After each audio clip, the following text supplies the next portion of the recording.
Hey guys, I'm JanetOnOccasion, and today we are playing the second mission of the hands-on demo for, have fewer names, Warhammer 40k, Chaos Gate Daemonhunters. There we go. I'm just going to call it Daemonhunters, alright? It's what we're calling it from now on. It's Daemonhunters. Welcome back to Daemonhunters. So you can see it does have the completely XCOM style everything, which I adore, as I mentioned in the previous episode. Be sure to go check that out. I go into details about the setup for this demo and everything. There's some good context for you all there, so make sure to go check that out. But yeah, just the fact that loadouts are all like this, I think is it's just intuitive, because people are used to this. People who are into this genre have played a game like this before, you know? They are familiar with the layout. So I absolutely love it. Just so many games try and reinvent the wheel, completely needlessly. You know, there's really no reason to change the sort of, these kind of menus. There's no reason to change that from what people are used to, even if it is from another game. Like, who cares? I love it. Absolutely love it. So glad they did that. Just keeps it intuitive. So, we're going to hop into that new battle. And here we are. Are you certain the bloom is here, Ektar? This is a bustling industrial world. The omens are plain. There is bloom spawn below. They corrupt the minds of the weak and the unworthy. Purge the unclean.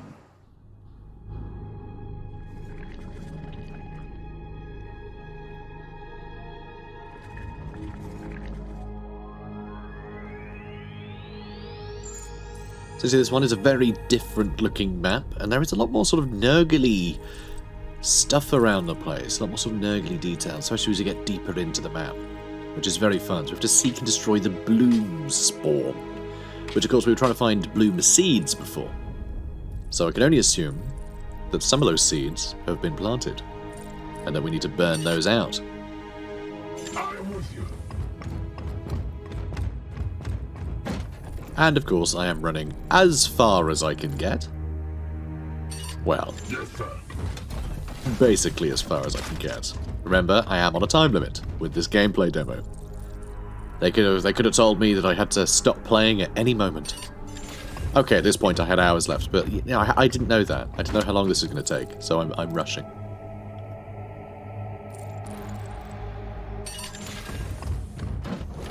Gonna charge in. So I do love the sort of heavy metal kind of factory elements, all sort of pipes and cabling and all the rest of it. It's very Warhammer 40k. Everything either has to be a lifeless habitation block or an industrial site. That's it. Those are the two environments in Warhammer 40k. And it's just what they're dressed in, really. You know, this one is dressed in pus, because it's being attacked by Nurgle. So that's how you know. But no, I like it. I do really like the aesthetic. It fits 40k perfectly. But what is nice is this map. Certainly later on it does offer, you know, sort of a lot more change. You can really see what the maps look like when Nurgle takes hold. And the final mission you'll see is it really leans into that in a massive way, which is really nice. You can really get a sense of how the infestation is progressing, which I really like. So here you can see I can attack this servo hauler. So I'm trying to work out how to best do that. And how to do it at all, in fact, because, you know, I'm still not entirely sure how to do that. You really do just pick an attack and then attack them. Which, you know, I don't think is the way to do it. I would really like it if you just click on the thing and it would give you the options to interact with it, rather than you having to pick an interaction and then that as a target. I don't know why, it feels more appropriate that way around. It could be a hangover from other games. That could be one way that is not the same as XCOM or something. I'm not sure. But there's something about it. I feel I should be able to click it. So here, I'm also trying to work out if I can change the angle. But it seems not. It seems that with this one, you have one option, which is just to collapse it.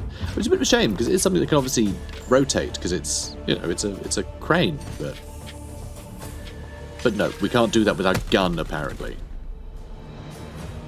Yeah, do no damage, so brilliant use of my time there, obviously.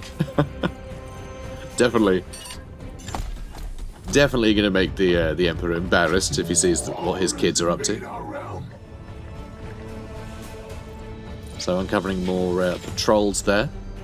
So that is nice as well. So you can see on the right, this is something I didn't mention in the last episode, but you can see all of the active enemies. But you can also see that there's a patrol that we have discovered. Not completely though, we know there's a patrol, right? It's like in XCOM when you hear enemies nearby, but the fact that it keeps track of that, you know, on this counter, so you can keep it in mind when you're in a single fight, and you can sort of see it on the map. You can go see where it is. And also the bloom spawn, it shows where the objective is, which I think is really nice. The fact that you can actually use this as a reference to find your enemies, as well as get a preview of, you know, how many hit points they have left and all the rest of it.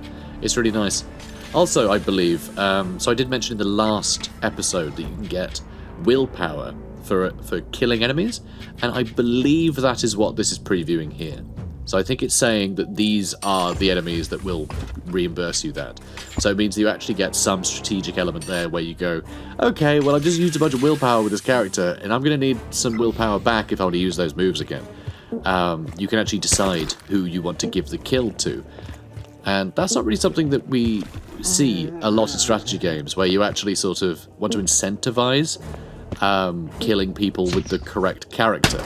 So it's just another thing to have to sort of weave into your decision making, which I think is great. You know, any ways you can sort of min-max that stuff is really charming. So here you can see that the grenades take a turn to blow up, which, I mean, obviously that's dumb strategy for the enemy to have these grenades with these huge delays, but gameplay wise for the player to be able to react to the enemy's attacks like that, I think is really fun, because it means you can't rely on being in a single spot the whole time. You have to move around the battlefield. You have to make use of movements. You can't just turtle up every single time. You do actually have to keep moving. And grenades, I mean, that's kind of what they do in first-person shooters, right? That's the point of grenades, is to force you to move. But in most tactics games, it doesn't force you to move. It just stops you from blobbing your units up. This does both, which is brilliant. I think it's really good. So this is actually one thing that it does much better than XCOM. Grenades should force you to move. They shouldn't punish you for being close to your teammates. So yeah, I really like it. I really like how it does that. Of course, there are some moves that attack straight away as a big AoE and will punish you for blobbing up, but being forced to move like that, you know, destroying cover, things like that, I think it's really nice to have that delay where you get to react to it. There's counterplay involved. Because a lot of the time in XCOM, you just hope they don't do the move. Just like, oh, I hope they don't throw a grenade at me. Like, that's not fun. Hoping the enemy does something or not isn't fun, but reacting to what the enemy does, that is really good.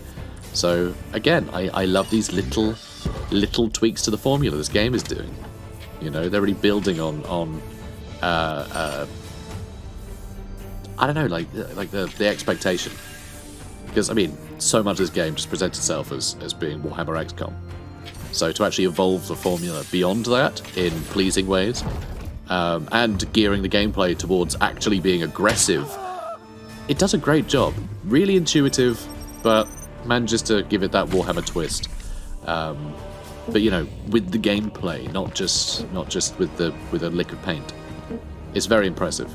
They clearly have a good idea of what they're doing. The measure of it, I think, will be how the late game performs. I think how the flow of the game is sort of mission after mission after mission. You know, whether there's permadeath or if you're just going to power level a single squad and just sort of overtake all of your opposition.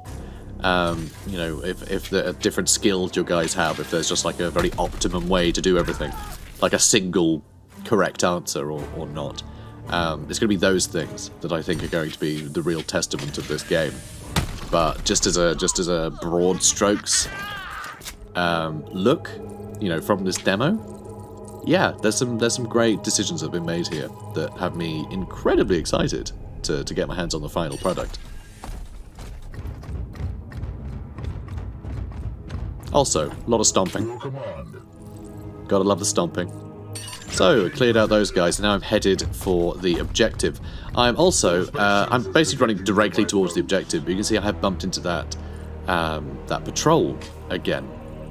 And the fact that you can sort of keep track of where it is, there is a chance that you could avoid it. But of course that's going to take longer, and I am limited on time. Not as a objective, but because it's a hands-on demo that I'm playing remotely. So, you know, there's those issues. But yeah, I really do like that you can sort of plan. But not completely. You are still missing a lot of information. I don't know what is in that patrol. I just know that there's something there, which gives you some indication of maybe how you should behave. It sort of informs your decisions, I should say.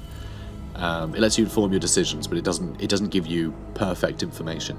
So there's still some risk and some mystery as to whether you want to engage the enemies by kicking a door in. Hey folks, how's it going? But they had moved on since I moved.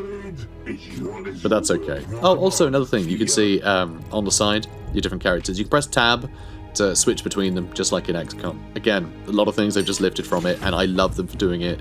It's how it should be. But you can actually see how much AP they have left, which I really like. You can just see at a glance who's got, who's got actions left. And the fact it comes with their portraits, I like. It's a nice touch. And this is where we're seeing way more of that sort of Nurgle vibe, and way more of the 40k Nurgle vibe. Yeah, you got these big living armoured monstrosities, which is very cool, as well as the, random cultists. But you can really see that things have taken hold here. Just this whole facility. You can see just big sections of wall have just corroded away, and there's just this sort of horrible organisms clinging to it. It's, yeah, very gnarly. I love it. Big fan. Also, all the weird tusks. Nurgle likes tusks. It's very odd. Big on tusks. Nice of them to leave it around, though. Gives us good cover. Which I may use. Still making my mind up. Remember, this isn't live. I feel I need to point this out. I'm not currently playing this. It's weird for me too, guys. It's very weird for me as well. This isn't how I do videos. But, I still had to show you this. Okay, so we can get some damage. Use Psychic Onslaught. It will actually reach the other guy as well. So I'm going to use that, try and clear this out. Because I don't want to be dealing with these little pests while I'm dealing with the big thing that I don't really know how dangerous it is yet. Because, it looks pretty dangerous, but then you've got to remember, we are Space Marines. Like, Space Marines are not pushovers by any means. So here I'm considering what to do. So if I do the standard attack, there's a 50% chance that I'll stack some bleed on them, which I luckily rolled. But if I actually upgrade it by spending willpower to upgrade it to a Psybolt, then I will actually increase bleed to 100% as well, which is very nice.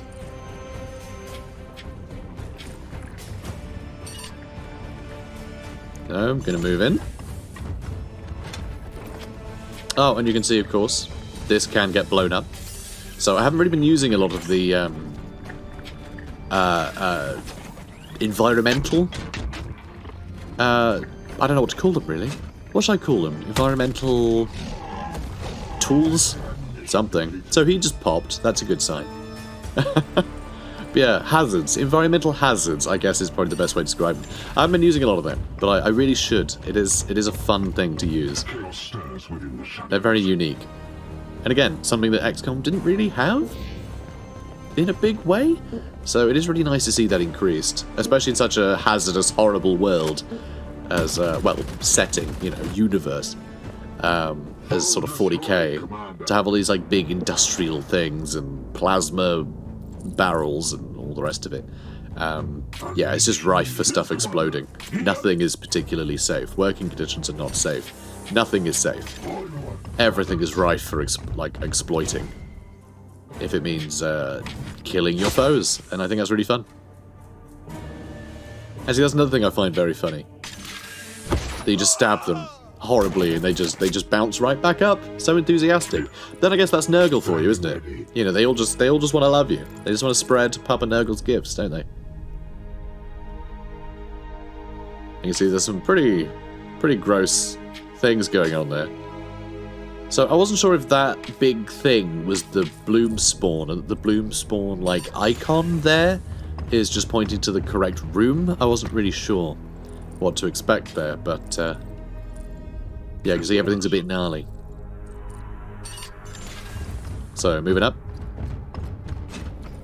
Your orders? I'm going to move up with my Interceptor.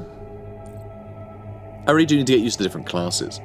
It's just the fact is, with this demo, I just get given a squad, you know? So the different classes don't really matter, because I'm not really building them for different tools. I just have the tools that I got given. So the classes almost feel irrelevant. It's just like, oh, this guy has this. But it's actually, this guy is a whatever class. You know, this guy is a Justicar. Therefore, of course he has this. Didn't really come into my decision-making. I've got our Apothecary, our Purgator. Something. Purgator. Oh, so this actually bugs. That actually bugs. So that door I have to open twice. Weirdly. I'm pretty sure that's the door anyway. I'm pretty sure that's the one that bugs. But we have triggered all the enemies.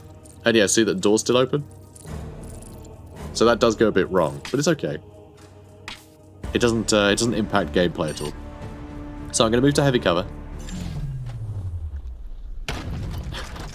Smash through the door again, and somehow kicking through the door sent me flying. Because I think the door got knocked into my character, which makes me assume that if enemies are stood on the other side of doors when you kick them in, you're going to send enemies flying, which is very funny to me. So hopefully that is indeed the case, and we'll be able to take advantage of that when we get our hands on the full game. So here I'm trying to work out who to hit, and it does look like I can hit a handful of enemies here, and so I do. I love that you get these sort of targeting reticles as you're throwing a grenade. So they're all silenced, which I don't know if that makes any difference, because I don't know if silence just stops them from, you know, well, Final Fantasy rules, I'm assuming, was silenced, right? So they can't do magic, but does that mean they can't do any abilities, or does that mean they can't do, like, Psyker stuff? I don't know. I have no idea. But I thought I'd give it a go. You know, we got some good damage on a bunch of things, bunch of special effects, we'll see. So there's another patrol out that way as well, which I have to be wary of, because I don't want to actually activate another pod. Because as you can see, there's enemies everywhere. There's enemies all over the place, so I'd rather not get another pod after me. In fact, there's so many enemies, they don't even all fit down here. They don't all fit on the right-hand side. So that's a bit of a problem.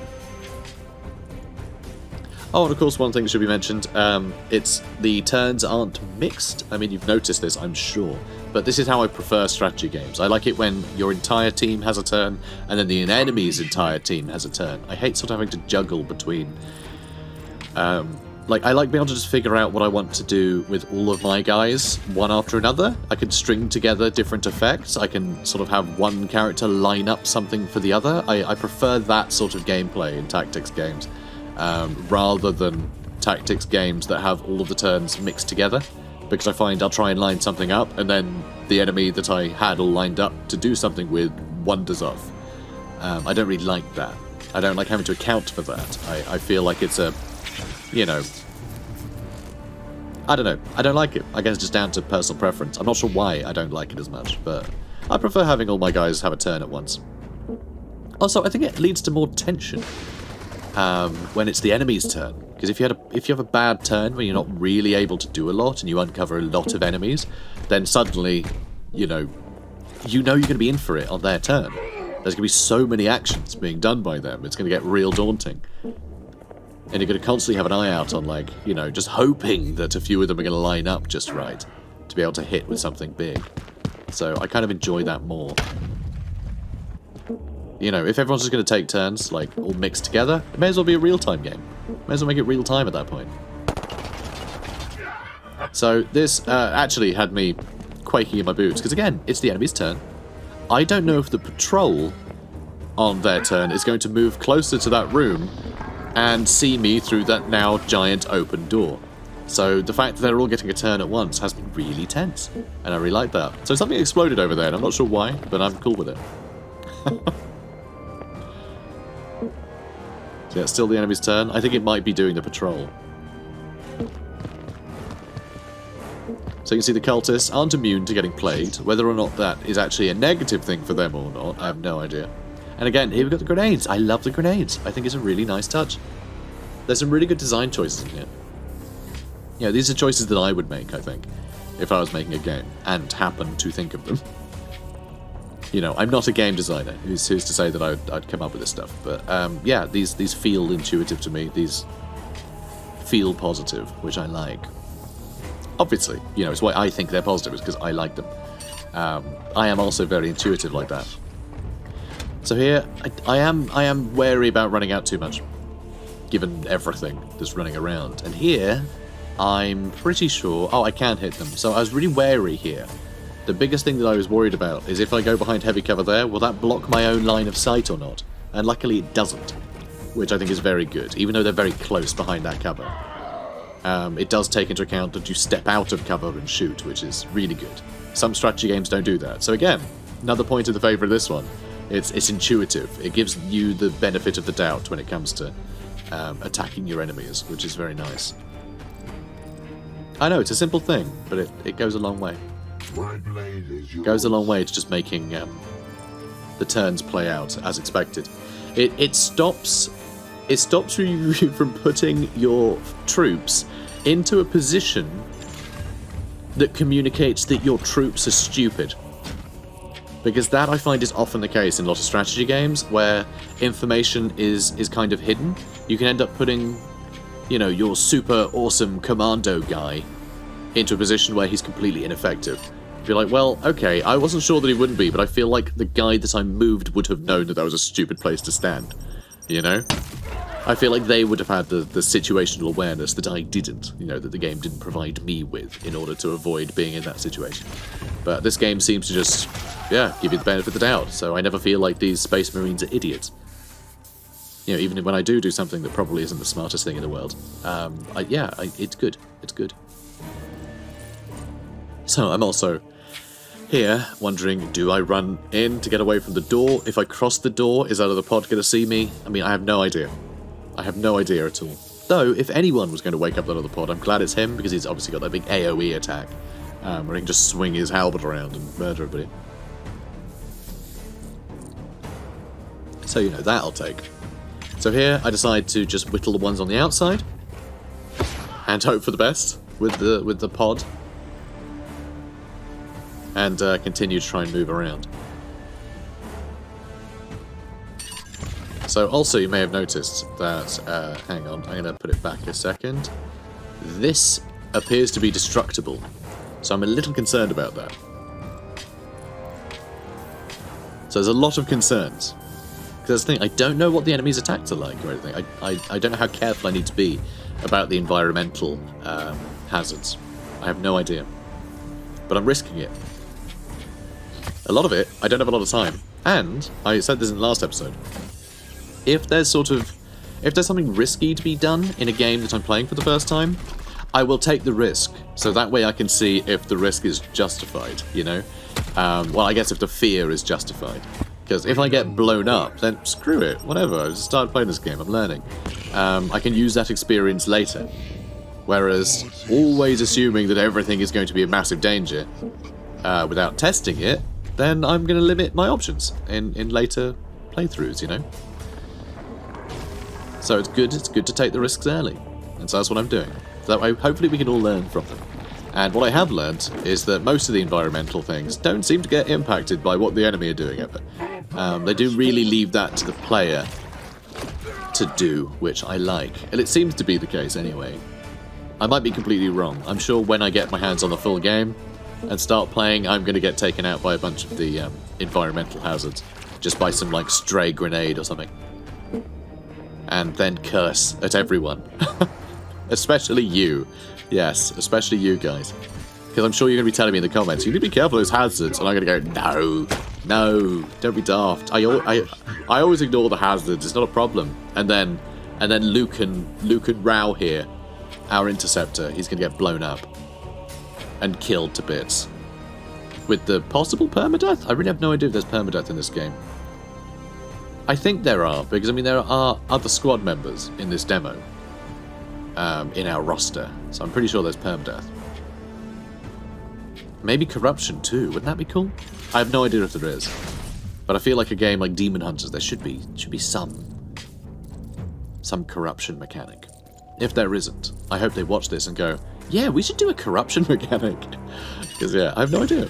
I have no idea. Feels like there should be, though. So, yeah, Psychic Onslaught on this guy. I'm considering it. I'm just trying to see how to deal with him. So here, I really am going all in on this tree. Because I'm pretty sure at this point, it was about here. It was about here that the one of the guys running the remote session told me that I had 2 minutes left. Or, like, in 2 minutes... you know, they'd be wrapping up this level and have to move people on to the next.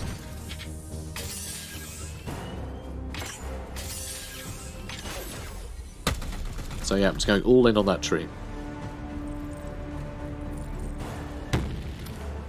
Ooh. Don't know what just exploded there.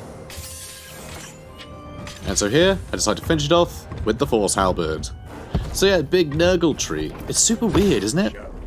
It's not weird anymore. Corruption has been cleansed. So there we go. We stopped that thing spreading spores, I guess? I don't know. Either way, it was a nuisance and we had to murder it. It's a big living tree. There was snotting at us. But anyway, so that, guys, is the second level. There is one more video that I will be showing you guys with a boss battle, which is really fun. It was really good. In fact, I'll be showing you it twice. Which is partly good advertising, partly terrible, because my game crashed. My game actually crashed in it. It was a bug they were aware of, and they were just crossing their fingers that it wouldn't affect anybody. But apparently it was only in the press version. In the main game, it's been fixed. So at least that's what I've been told. So I will be playing that. Well, showing you guys me playing it in the next episode of this. And also, there is a cutscene that I'll be showing you afterwards, which is really, really cool. It is well worth tuning in for that, because it is so Warhammer 40k, and it does hint at an interesting gameplay mechanic that maybe we'll be making a lot of use out of in the full game. I'm not sure, but either way, it's pretty cool. So stay tuned for that. So guys, comment, like, subscribe. I'll see you in the next one. Take care, guys.